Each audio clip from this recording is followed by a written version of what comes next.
Well, I've enjoyed tonight's debate, and I think there was a lot of commonality here, and I'm sympathetic to misspeaking on things, and I think I might have with the senator. Me too, man. There's one though that this one is troubling to me, and I say that because I think we need to tell the story. Donald Trump refused to acknowledge this, and the fact is that I don't think we can be the frog in the pot and let the boiling water go up. He was very clear. I mean, he lost this election, and he said he didn't. 140 police officers were beaten at the Capitol that day, some with the American flag, several later died. And it wasn't just in there. In Minnesota, a group gathered on the state capitol grounds in St. Paul and said, we're marching to the governor's residence and there may be casualties. The only person there was my son and his dog, who was rushed out crying by state police. That issue, and Mike Pence standing there as they were chanting, hang Mike Pence. Mike Pence made the right decision. So, Senator, it was adjudicated over and over and over. I worked with kids long enough to know, and I said as a football coach, sometimes you really want to win, but the democracy is bigger than winning an election. You shake hands, and then you try and do everything you can to help the other side win.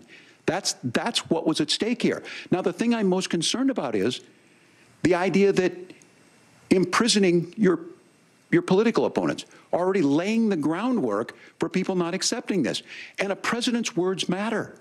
A president's words matter. People hear that. So I think this issue of settling our differences at the ballot box, shaking hands when we lose, being honest about it, but to deny what happened on January 6th, the first time in American history that a president or anyone tried to overturn a fair election and the peaceful transfer of power. And here we are 4 years later in the same boat. I will tell you this, that when this is over, we need to shake hands this election, and the winner needs to be the winner. This has got to stop. It's tearing our country apart.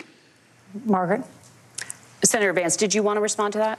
Yeah, well, look, Tim, first of all, it's really rich for Democratic leaders to say that Donald Trump is a unique threat to democracy when he peacefully gave over power on January the 20th, as we have done for 250 years in this country. We are going to shake hands after this debate and after this election. And of course, I hope that we win, and I think we're going to win. But if Tim Walz is the next vice president, he'll have my prayers, he'll have my best wishes, and he'll have my help whenever he wants it. But we have to remember that for years in this country, Democrats protested the results of elections. Hillary Clinton in 2016 said that Donald Trump had the election stolen by Vladimir Putin because the Russians bought like $500,000 worth of Facebook ads. This has been going on for a long time. And if we want to say that we need to respect the results of the election, I'm on board. But if we want to say, as Tim Walz is saying, that this is just a problem that Republicans have had, I don't buy that. Governor. January 6th was not Facebook ads. And I think a revisionist history on this. Look, I don't understand how we got to this point. But the issue was that happened. Donald Trump can do it. And all of us say there's no place for this. It has massive repercussions. This idea that there's censorship to stop people from threatening to kill someone, threatening to do something, that's not censorship. Censorship is book banning. We've seen that. We've seen that brought up.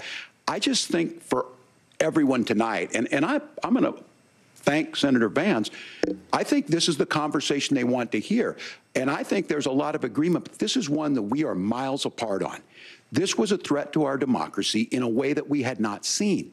And it manifested itself because of Donald Trump's inability to say. He is still saying he didn't lose the election. I would just ask that. Did he lose the 2020 election? Tim, I'm focused on the future. Did Kamala Harris censor Americans from speaking their mind in the wake of the 2020 COVID situation? That is a damning non-answer. It's a damning non-answer for you to not talk about censorship. Obviously, Donald Trump and I think that there were problems in 2020. We've talked about it. I'm happy to talk about it further. But you guys attack us for not believing in democracy. The most sacred right under the United States democracy is the First Amendment.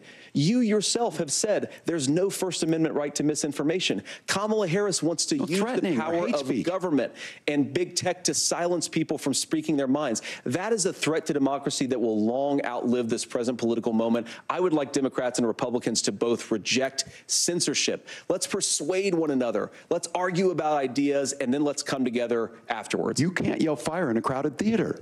That's the test. That's the Supreme Court test. Tim, fire in a crowded theater. You guys wanted to kick people off of Facebook for saying that toddlers shouldn't Senator, wear the masks. governor does That's have the not floor. Fire in a crowded theater.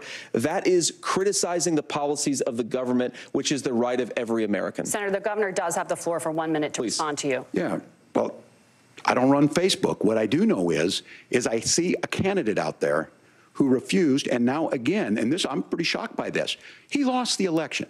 This is not a debate. It's not anything anywhere other than in Donald Trump's world. Because look, when Mike Pence made that decision to certify that election, that's why Mike Pence isn't on this stage.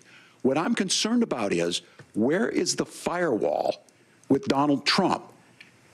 Where is the firewall if he knows he could do anything, including taking an election, and his vice president's not going to stand to it? That's what we're asking you, America.